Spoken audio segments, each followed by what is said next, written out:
Okay, so I got another super low production video. I just kind of wanted to talk about this new device. I might have just gotten this device a couple of weeks ago, and I'm going to go over its features, talk about its pros, its cons, and maybe give it a little bit of a demonstration of it, I'd say out in the field, but really just here at my house outside, and maybe talk about how I landed on this and how it compares to some other devices I have.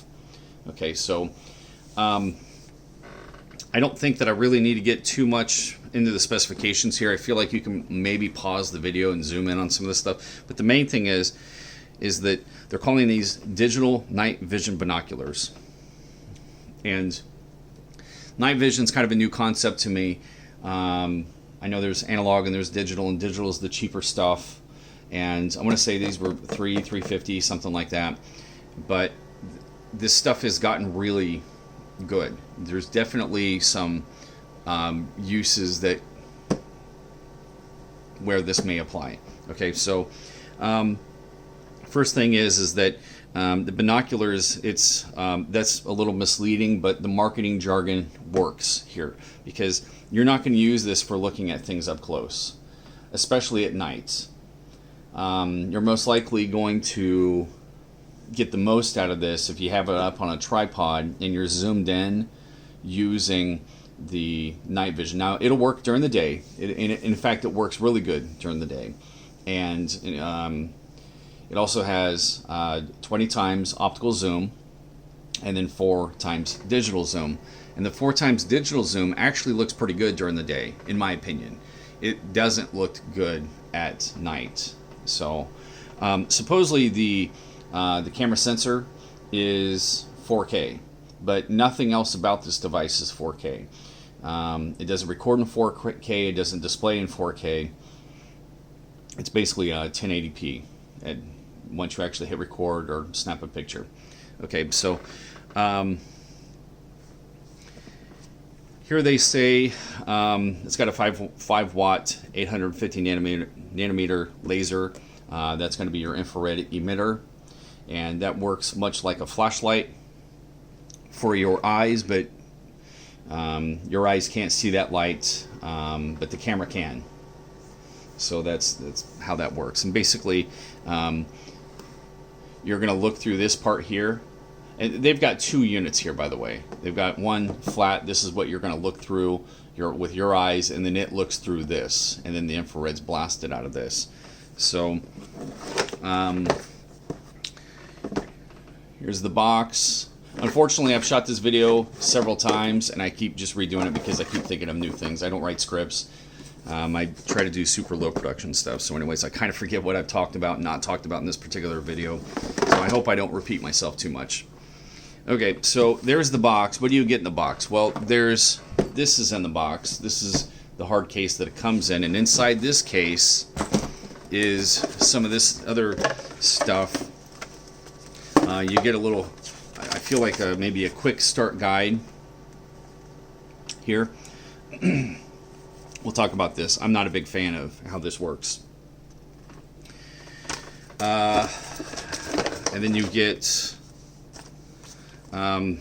actually a colored manual, but this is actually a very simple device to use. There's very few settings in it, and its application is very, very narrow. There's not a whole lot to it.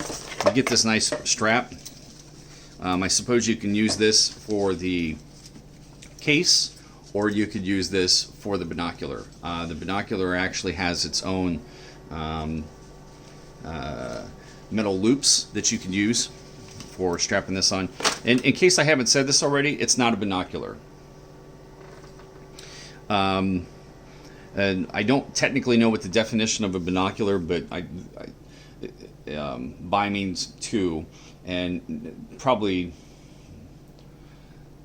ocular probably means something about 2 optics. There's only one lens that it looks out, and then it streams that information to a screen and can record it. Okay, there's this other piece here.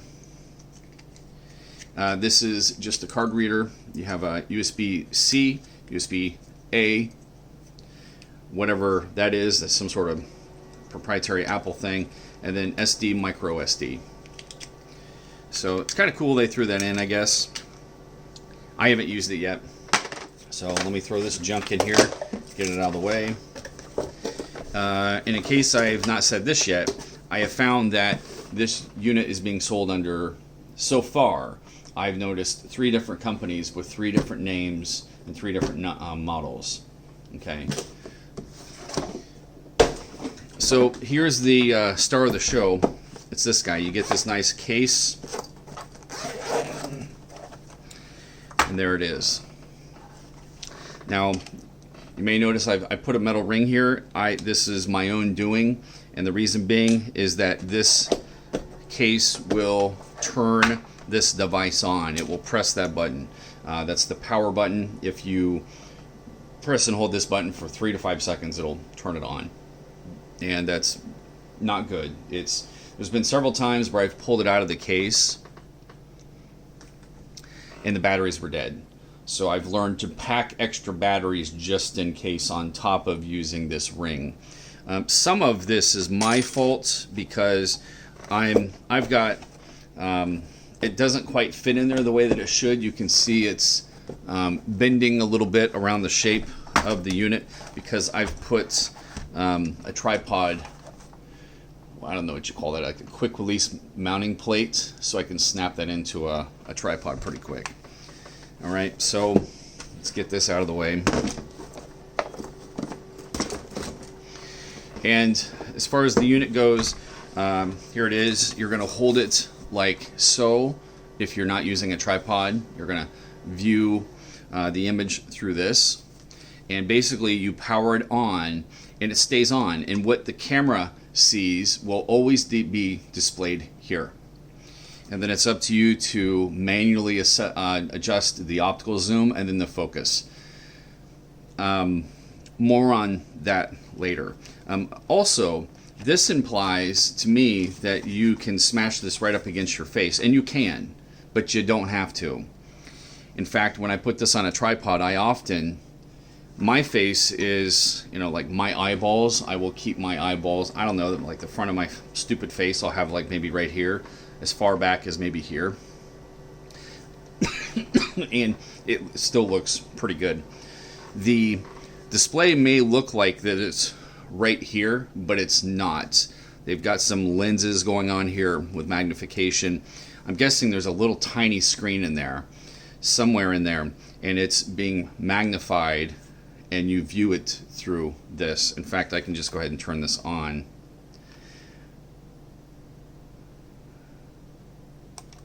There we are. You'll see, and when you hold this up against your face, it kind of looks like you are in a movie theater. That's the best way I know how to describe, and you're like looking up at the screen. Now I've put the cap on. I'll take the cap back off. And I also have the lights on this device, which is causing glare. But I like this. I'm glad that it's set up this way rather than a screen right here. Like the box makes you think that it's set up that way. Okay, so going over the device, this is kind of soft, a soft rubber. You got 4 feet on the bottom, but I've got 2 of them covered up with this plate here. Here's a battery compartment. This is one of the things I don't like about it. It runs off of AA's. Man, 18650 lithium cells should have been what they went with.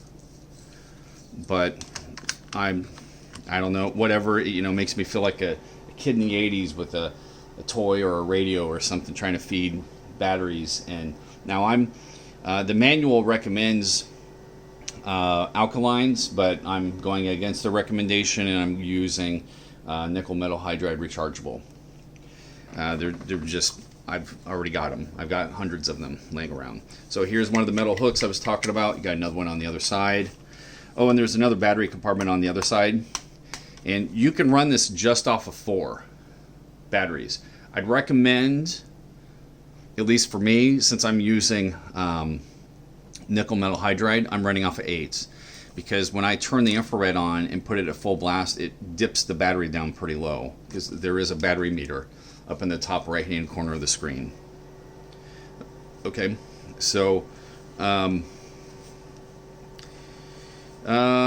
let's see. So this is the lens for the camera, and you're going to zoom in and out, and this is where your 20x optical zoom is, and there's not a whole lot of turning for this to zoom in quite a bit. So this would be 0 zoom or 1x, and then this would be 20x, and then this is for focusing. And every time you play with this, you have to play with this, and they're not locked together. They won't spin at the same rate. I mean, obviously they can. I'm forcing it to, but they're not tied together mathematically that way. Okay, and this over here is the infrared. And as much as it looks like you can turn it, and you can, its adjustment's actually this way. And one of my complaints about the unit is this. This is extremely bright, and it puts a bright white spot. So let's say that you're at 1x zoom and it's nighttime, and you've put this in infrared mode.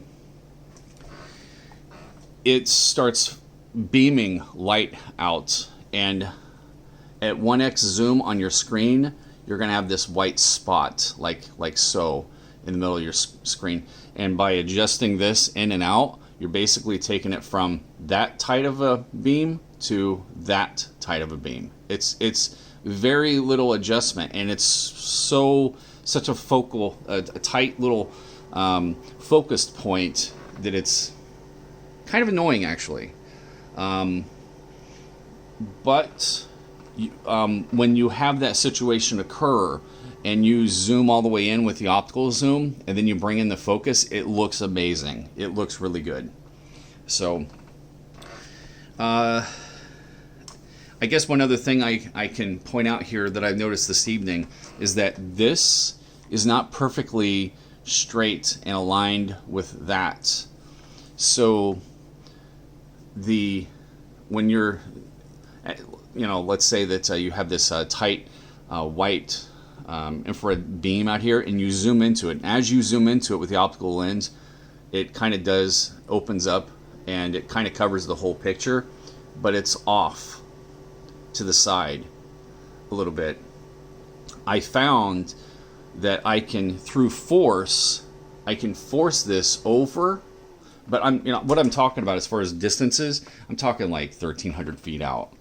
And I can just apply just a little bit of pressure, not enough that I can see any movement here, but out there, 1,300 feet out, I can see that image, that infrared being shifted over a little bit into where it should be.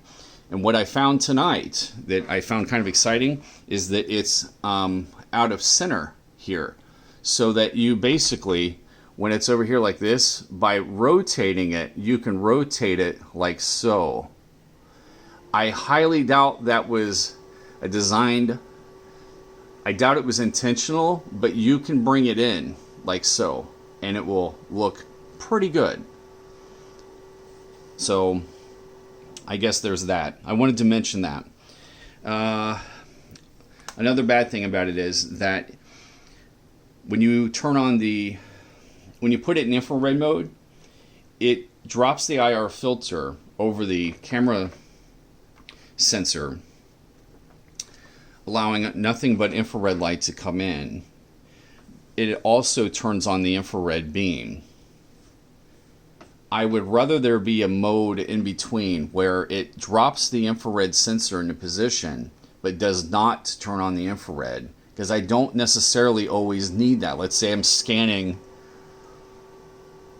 30-40 acres of land, rolling hills or whatever, and I'm zoomed way out so that I can get a wide angle, get an idea what's going on in the picture, but I got this white light right in the center, and you can't see where it's too bright right there. The contrast is too much right there where that beam is hitting, and that beam is really bright, and it's something else. So but I'd say at 13, 14, 1,500 feet, I had a hard time. I was watching coyotes this very evening, and man, they were just the slightest little black blobs moving across this, my display. I could not hardly tell what they were. And that's where it was also overcast, and it was really, really, really dark tonight. There was no moonlight. I couldn't hardly see anything. In fact, I started to think that something was wrong, and then I noticed that neither of my night vision devices were actually performing well tonight. And it was just a really dark night. So, but if the moon's out and you can see the stars, and again, I'm not going to speak like I'm an expert, but it does have a huge effect on how much light is out there that the lens can pick up that you therefore can see in the dark. So, but they do make external devices, and this is one of those such things, and I've got the ability to mount these. Unfortunately, I purchased a 940 nanometer, and it's just not very bright. Even though it's this great big bright thing, it will reach out there pretty far.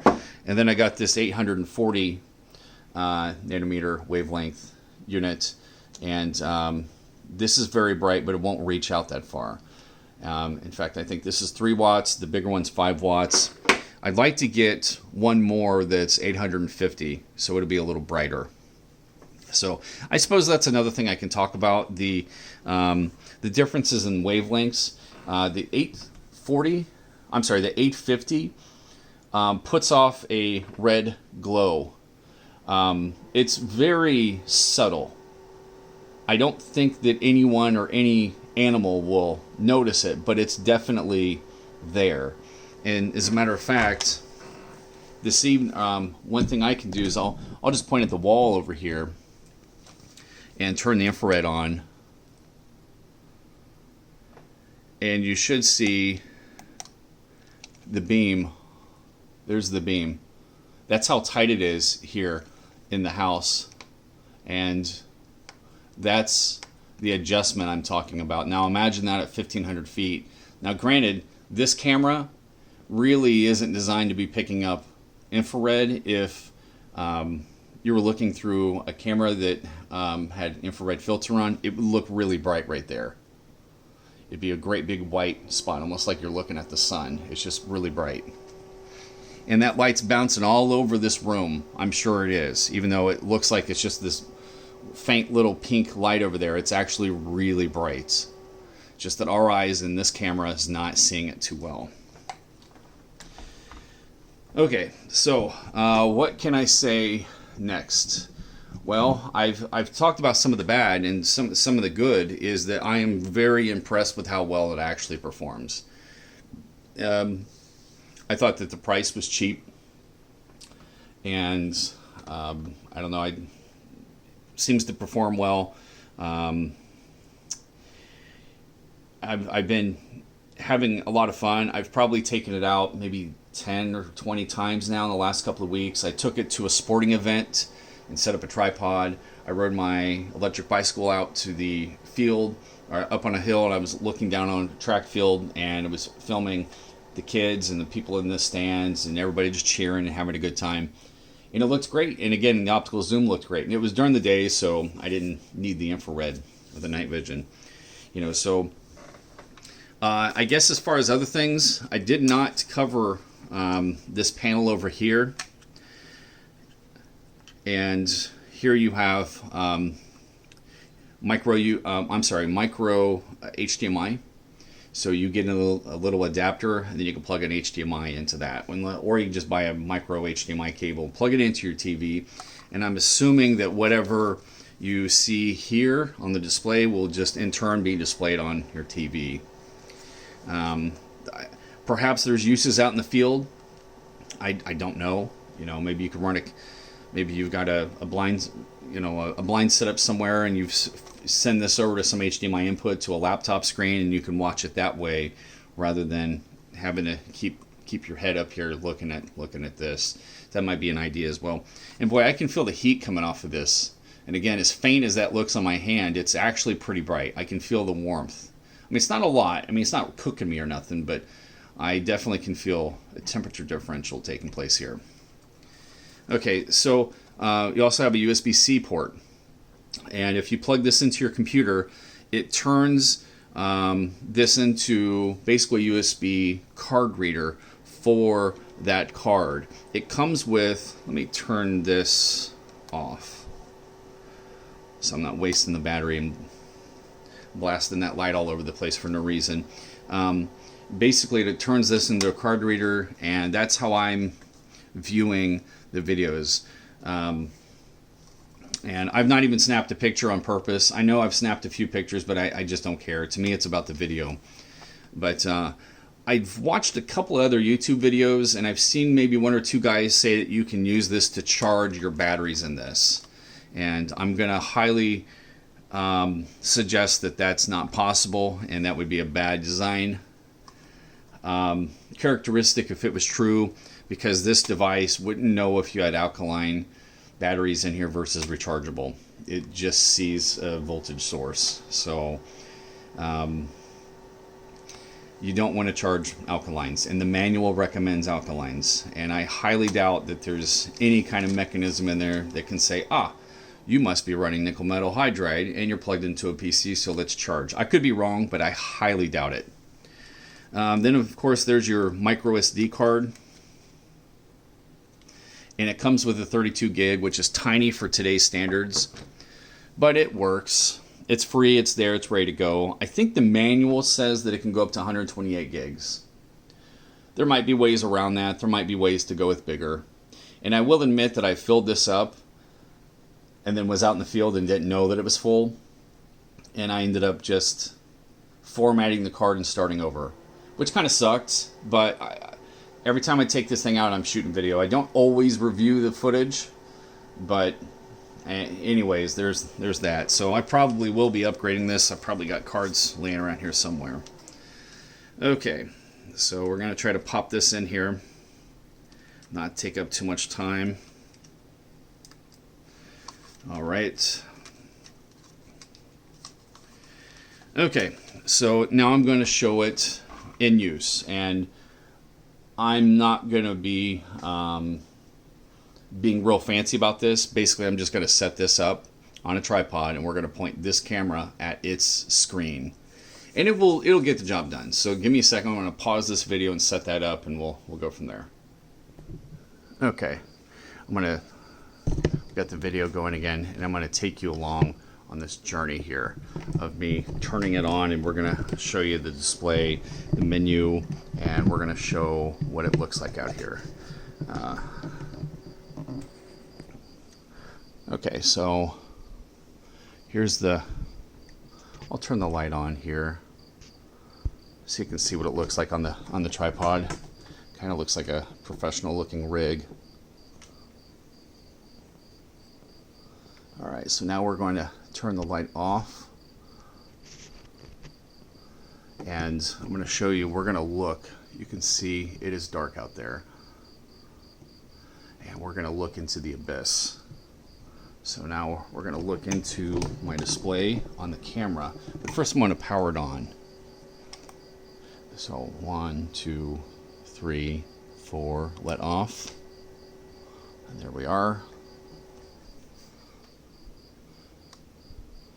And I'm going to zoom it all the way out and then bring it in focus. Oh, the cap's on. That helps.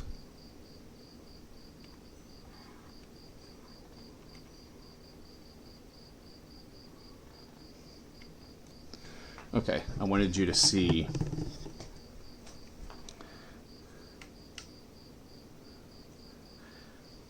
how much better you can see the van above the screen up there, and then you can see it through the screen, right? Look how much better that looks. And now I'm going to tilt this down, and I'm going to lower my phone, and if we're going to look above the van, whereas you can see, I'll zoom in with this device, you can't see anything back there. You can see a couple little reflective surfaces back there. That's all you can see with my phone. All right, so now we're gonna get these lined up, and then I'll show you how well it performs. And keep in mind, this is not even night vision mode. I'm gonna get it as close as I can. I got stuff perfectly in the way on the floor.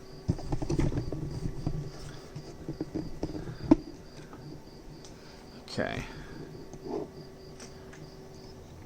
Wind's picking up. The camera is also picking up on the glare on the inside, and I'm okay with that. It's not a big deal in my opinion. All right, now I'm going to take my phone and I'm going to zoom in on that picture just a little bit, 2x, right? Probably got to play around with that a little bit, and it definitely looks good, but better with my eyes rather than my camera. So let's see here. I believe if you tap the power button, it will change the screen brightness. Bottom left hand corner, you'll see a brightness indicator. There's, I guess, high, there's medium, and then that's actually high. There's low, medium, high. Okay, we'll go with medium. And top left hand corner, you'll see a camera. And if I tap this mode button, it'll switch it to video. You'll also notice that before, oh, I hit the wrong button here. You'll see 8 megapixel, 1p. You get the date, the time, so on and so forth, battery level, and internal, not internal, but SD card storage space, total, and what's available. All right, so now we're going to zoom in, and the zoom, you really have to do both, but not at the same time. Do one at a time. So we're going to zoom in a little bit, and then we're going to focus it, and focus it the correct way, I hope. Okay, there we are.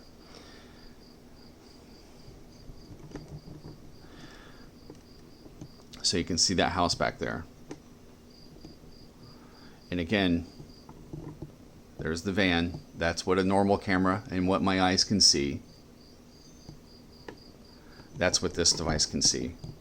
That is amazing. And I don't even have it zoomed in all the way yet. Not even close. All right, so zoom in a little more.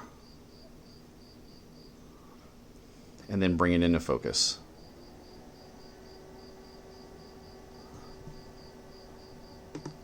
Right? Now I feel like we're zooming in on the trees. Let's lower it a little bit.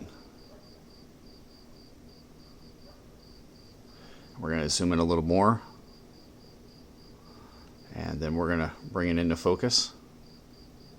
And we're going to lower it so we're not looking at the trees, we're looking at the house. There we are.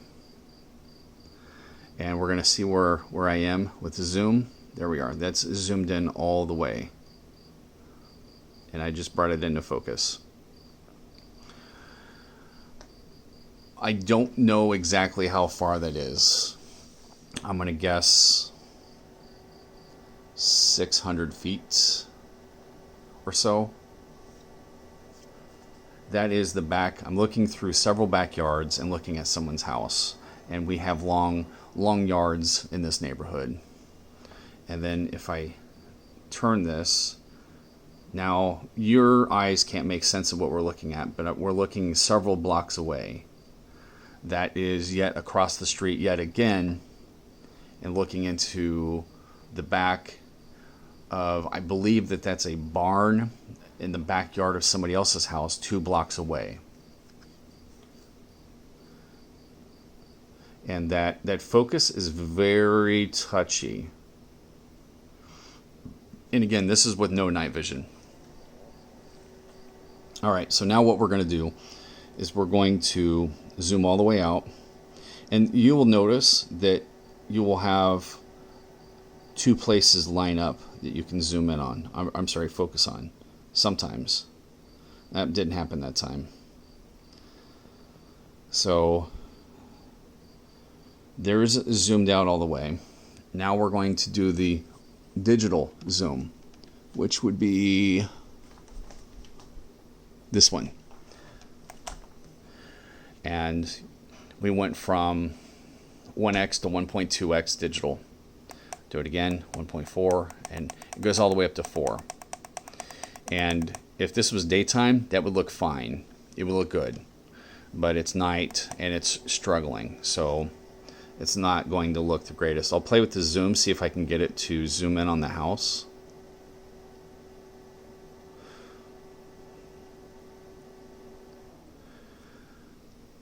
That's that. And then you push it again to reset it. There we are. Okay. Now we're going to do night vision. So we tap the button once and it drops the IR filter, and it begins emitting IR lights. And you'll see what I mean. It's that bright focal point right in the center.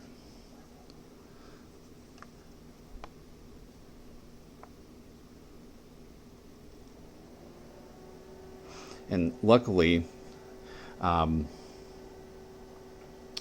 that's invisible. Otherwise, I'd be pissing off some neighbors.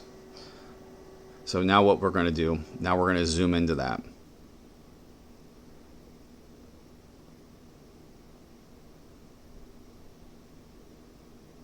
And there we are. Now you'll see what I mean about the picture will be, or the IR is sometimes not centered. See how it rolls as I turn it, and then it ends up out of center. Just keep turning it. I think that's about the best right there. And then again on down the side of the house, and then across yet another street and the back of another barn, I think. So are we zoomed in all the way? No, we weren't. So we'll go ahead and zoom in all the way. Bring it into focus. And I'm being very slow with the focus.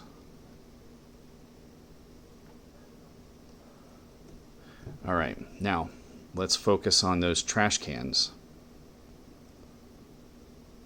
And again, this is what a regular camera sees. Nothing.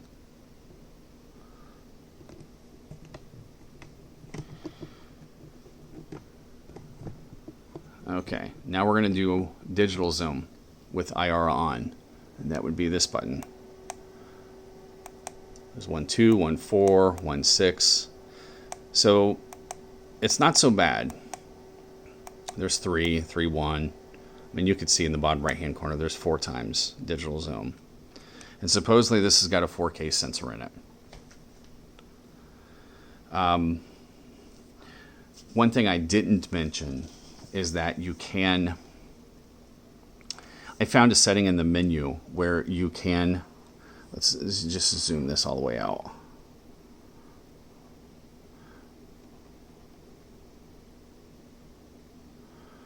Where you can put a timer on the infrared and it will turn off after 3 minutes. That's the minimum I could find.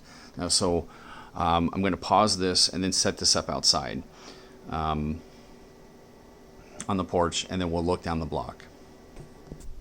Okay, same thing. I've got the, I'm trying to be quiet because this is a quiet, small little neighborhood. I'm trying to be discreet. What time is it? It's 1:30. So again, this is what the camera sees that I'm recording with, and then pointing it into the display. That's what it sees. And this is not even in night vision mode. There's a lot of infrared, not infrared, there's a lot of light, and this thing is excellent with low light situations. All right, so I don't quite have that as close as I did earlier. I think that'll have to do. All right, so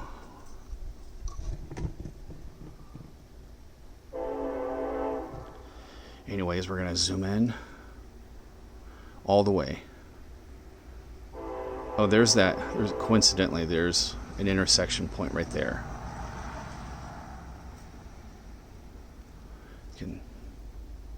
Where I don't have to mess with the focus much. So it'll be focused here and here. Now if I go ahead and zoom it in all the way, I have to focus it again.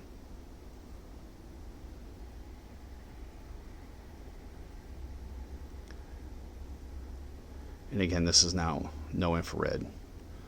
And with my eyes, I just see shiny surfaces reflecting light back at me. Okay, trying to wrap this up here. We're going to zoom out, focus. Now we're going to turn the infrared on. And you see how bright that is. And it's bouncing back. Let's go ahead and get it down there. Now we're going to zoom in.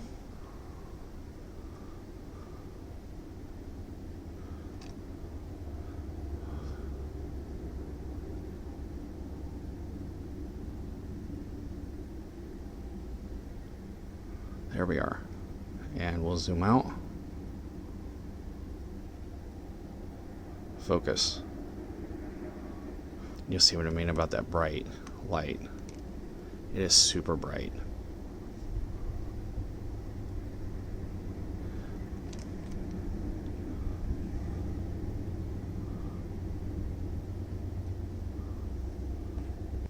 Okay, I just got one more thing I need to show you, I feel, and then we'll wrap up the video.